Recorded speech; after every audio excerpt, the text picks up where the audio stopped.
začínala ako 4-ročná, vôbec nebola v športe, takže toto je iba jej druhá jazdecká sezóna. A minulý rok sme ju videli častejšie v sedle s Jánom Cigánom starším.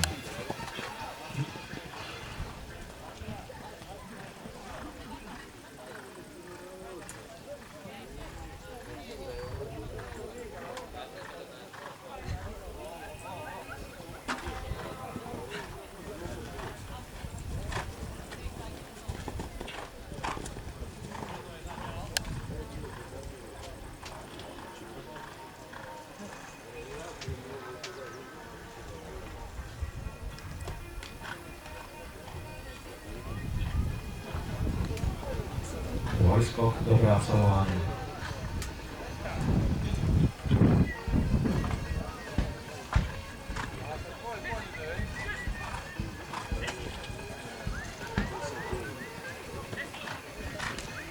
A dvojicu máme v cieli v čase 73,72, teda 10